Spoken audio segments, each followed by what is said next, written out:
everybody, it's Ruby here today, and today I have a two-part video for you guys. So the first part is going to be talking about why the heck I've been gone for the last 5 months, and the second part will be what books I've been reading in those 5 or so months.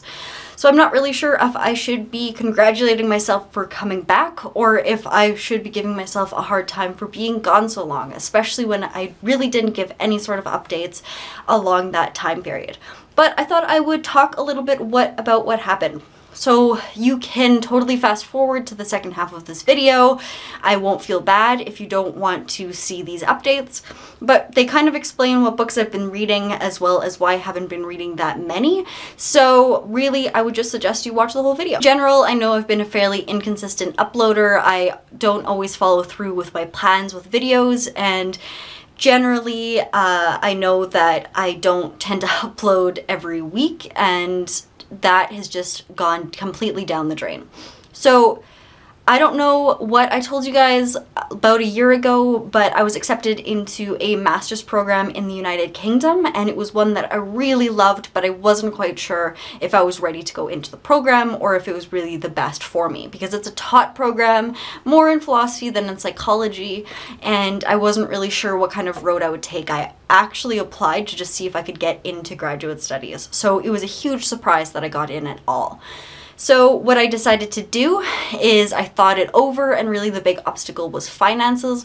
So I deferred it by a year, and then I decided to try to see if I could save up, find a full-time job, and generally just save as much as I possibly could, and then I would have a year to be able to deal with the bureaucracy of moving to another country.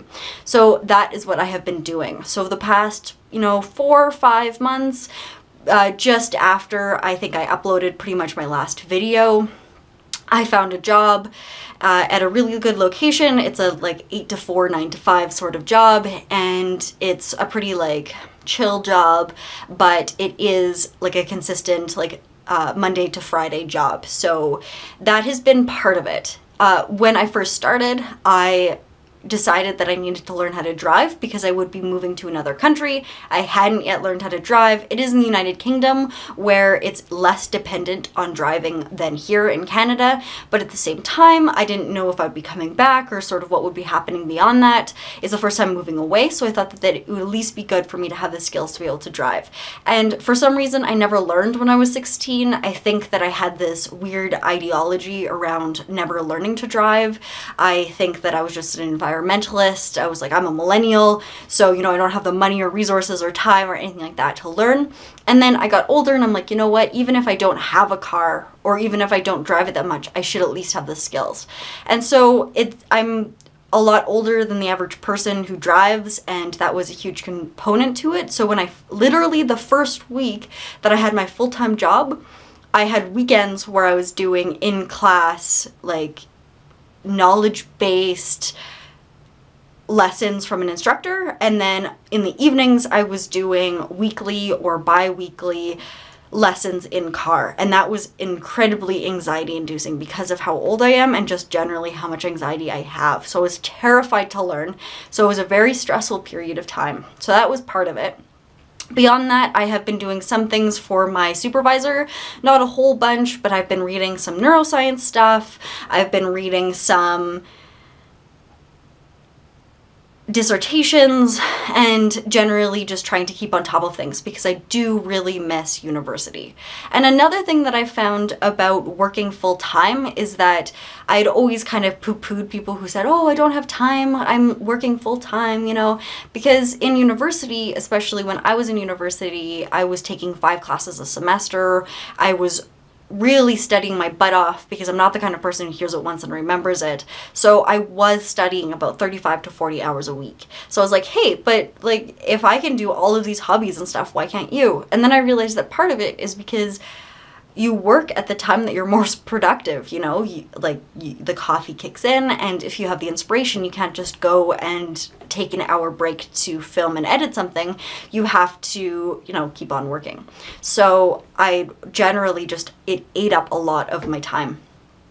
You come home and you've spent 8 hours working for the man and commuting and all that kind of stuff, and it's really hard to sort of get the willpower to be able to, read a lot, and then to be able to upload something and actually think about what you're talking about. So there was a lot of stuff that happened. And then, you know, the longer you go without doing something, the harder it becomes. That's something I learned with driving, and that's generally something that I learned with YouTube, which is that I just felt so guilty.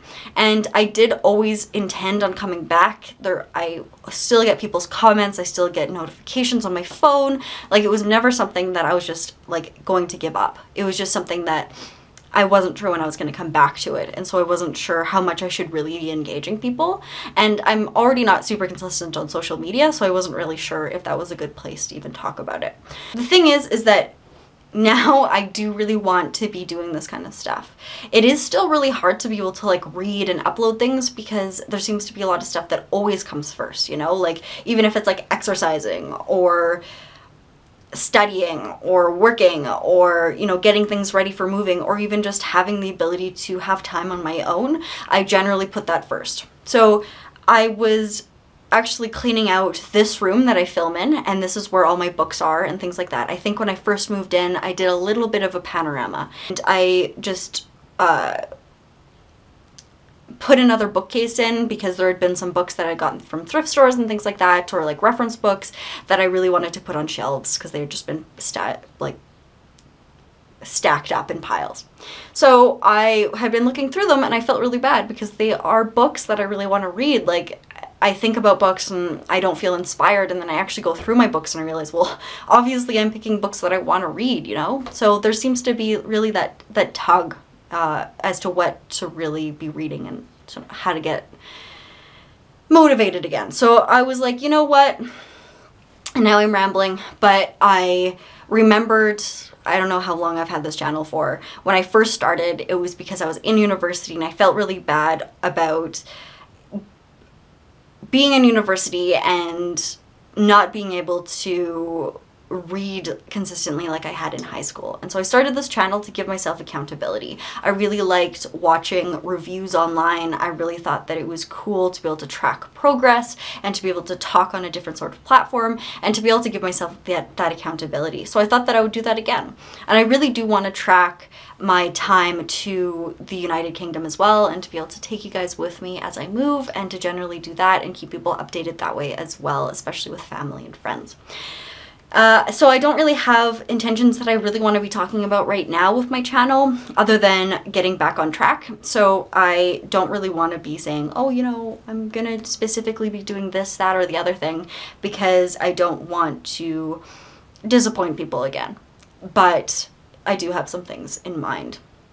And I do want this channel to be something that I specifically have fun doing, you know? So I'm going to be doing still a lot of reviews and things like that, but I also think that it is nice to be able to do lifestyle stuff that I specifically am interested in. And I did a little bit of it. I did some piercing stuff. I did a review of a planner and things like that. And I know not everybody on this channel goes specifically to watch that, but as someone who watches a lot of different kinds of videos, I do know that, you know, you can have some variability as long as you kind of stay true to what the channel is about. So without further ado, I would talk about the books that I've been reading and some of the books that I received. The first one is Perv, The Sexual Deviant in All of Us by Jessie Buring. And so this is the book. I got about halfway through it in August when I was working during the summer and I had a lot of time to be able to read it. Looking at how far I got into this book made me realize that maybe I should just finish this. Like, how close was I to the end? That is insane. So this is basically just an argument for how there is no idea of normal necessarily, and it is in sort of a popular science thing. The thing that kind of frustrated me about this book, and probably part of the reason why I didn't have any sort of intention of going through with it and finishing it, was because it wasn't really written by someone who had a specific intention for it. His argument is basically just that we aren't all normal. So there wasn't any new information that I got having already studied this in a couple of classes. It is a book that people should read if they are particularly interested in the subject and don't have a specific background in it. So in no way am I saying that this is a bad book. It's just not necessarily something that was particularly eye-opening. Then we have a book that I took the dust cover off of, so you will see what my pet peeve is for reading, which is that I hate dust covers because I jam my books in my bag because I always have a ton of things in my bag, and then, you know, everything gets battered and stuff like that, so I just figure I take the dust cover off of it. So this is At the Existentialist Cafe by Sarah Bakewell. This is a really cool book that integrates biographies as well as the philosophy of the existentialists in the 20th century. So this would be like Husserl, Heidegger, Merleau-Ponty, Beauvoir, Sartre, Camus, all of these people, because they all kind of knew each other and they were all kind of basing their theories off of each other. So this was an amazing book, and it took me a really long time to go through it because I actually was reading it really in depth and trying to get as much information as I possibly could on existentialists. And so I really like this kind of writing where it integrates and theorizes, I guess, why people might come up with particularly interesting theories. And I know it's sort of speculation in a particular way because you want to be able to kind of read people's philosophy outside of their life, but at the same time, that's where their philosophy comes from, right? So it's just one way of looking at things. And then I have The Collector by John Fowles. This is a book that a couple friends of mine had read. I'm trying to think how far I got into this one. I did not have a bookmark, so that's another thing that I do is I'm like, oh, I'll totally remember the pages, and then I don't read something for a while, and it's like, what did you just do? Anyways, it is about someone who kidnaps a woman and keeps her in his basement, and his sort of thought process for how he went through it and how he's dealing with his interaction with her. And it's interesting because it's sort of like Flowers for Algernon, where the character is largely characterized by their lack of intelligence in a particular way.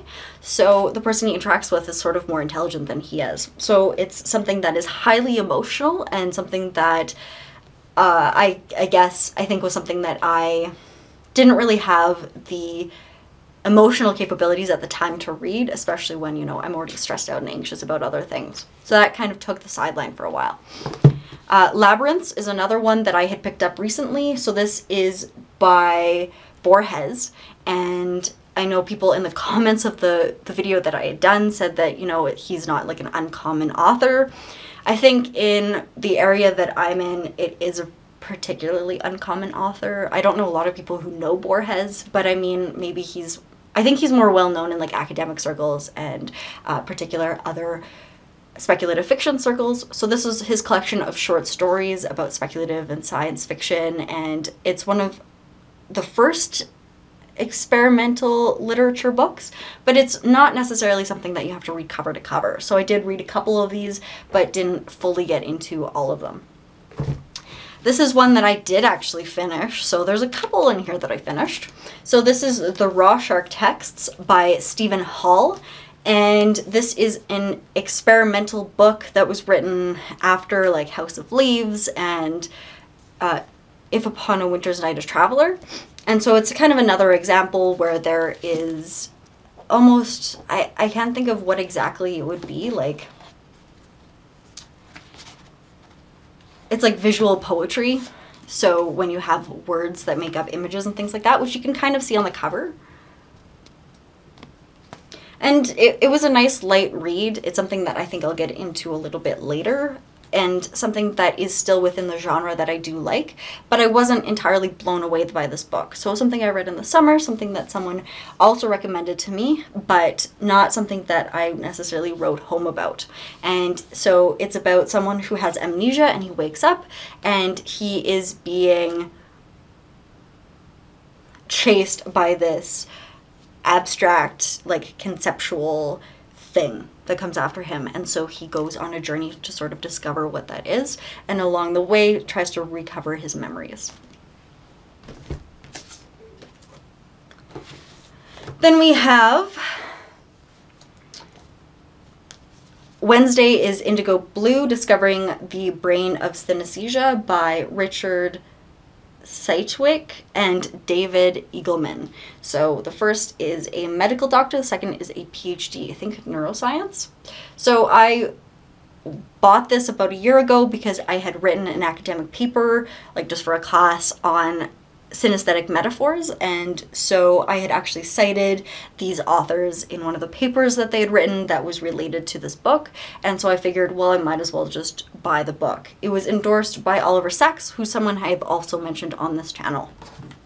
So this was a very clear academic style book about their theories on synesthesia and how it's related to this interconnection of sensory input, and how it could be that we already have the necessary connections to have synesthesia, but that not everybody has the ability to, or the genes or previous experiences to be able to keep those connections, that there's something that are kind of disconnected as we get older, so that children are more likely to get synesthesia than adults, and so it's something that you might not always have as you get older. So this is a book that I also read very in depth, and it was something that I wanted to read as I was working to kind of keep my mind going, and so it was something that I highlighted and took notes on, and generally tried to make things as clear as possible. But yeah, very good book. David Eagleman is someone I find super interesting. He's a materialist, and he recently did a documentary called The Brain that I really like. It's something that is not just popular science or popular psychology.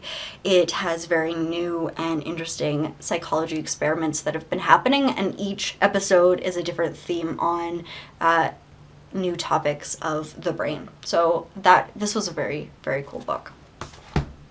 This is a book that I am currently reading. I think I'm about halfway through. It is The Man in the High Castle by Philip K. Dick. There was recently a TV show that came out about this book, or based off of this book. That's not actually the reason that I started reading it. My dad suggested that I read it. It is about the theory of what would happen if during World War II the Axis were the ones to win. So Germany, Italy, and Japan. So they ended up splitting America into two sections, the Japanese side and the German side, just like the Allies had done for Germany, for East and West Germany. And so you get a bunch of different struggles of characters within those states, and sort of the idea of authenticity and the idea of what exactly is considered true or authentic.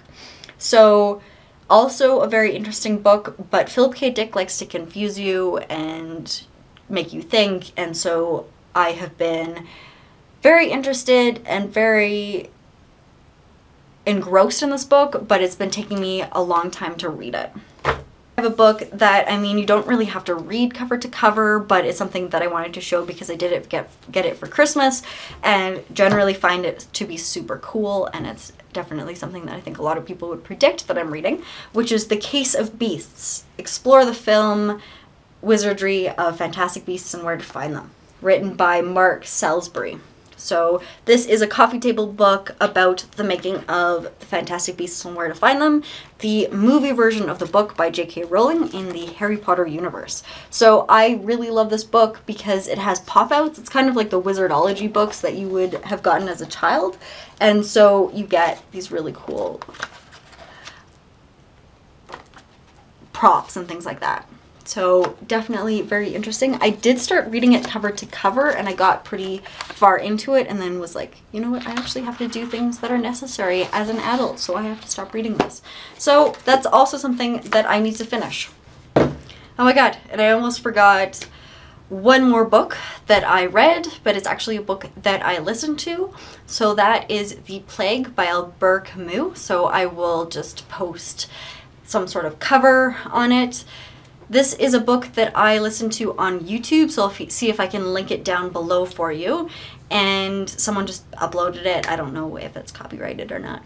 It's a book that is actually mentioned in the book at the Existentialist Cafe, and so I had known about Camus. He writes a lot of allegories, so I thought that I would read it, but I didn't actually have the time or energy to read it, so I listened to it instead. And so it is about a town that ends up going through the plague, basically, and their experiences with it. So you end up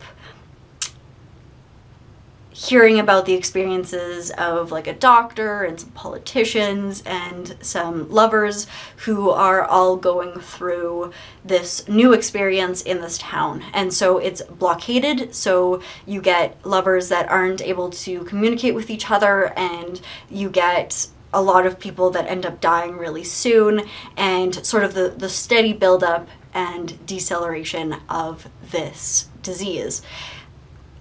As far as I know, this is actually something that I looked up. It's supposed to be kind of about the human condition, so about our experiences with things and our interactions, and sort of how we come to accept particularly intense things. It was something that was very, very stylistically beautiful. There were a lot of amazing lines that I ended up having to like pause my work and write it down and really experience what is being said. At the same time, I found the characters to be really confusing. I think that was something that was a problem with the audiobook, where I really didn't have a way of grounding the different characters. And so it would flip between perspectives, and I wouldn't really have the ability to prepare myself for that flipping of perspectives. On top of that, I found that the actual plot of it to be pretty boring. There wasn't really a lot to happen. Like, honestly, like, I am explaining the book and that's all that happened. There wasn't anything significant that happened in the plot. There wasn't anything that really pushed anything forward. There wasn't a lot of suspense or mystery or even just interesting experiences between people. And I think that's something that maybe would depend on your stage of life. I think that maybe some people would find that more interesting than other people. And maybe it's something that, you know, was something that I experienced with War and Peace, which is maybe you need to read it in class and to be able to sort of read it in that particular filter in order to properly experience and understand it. But in general, I'm glad that I read it and got to experience it, but it's not something I would even necessarily recommend to other people unless you have a specific interest in existential literature. That is everything. I have a bunch of different books, some of which I finished, some of which I didn't, and I hope you enjoyed that. So hopefully I am coming back. We'll see what happens. So like, subscribe, do your thing, and I will talk to you guys later.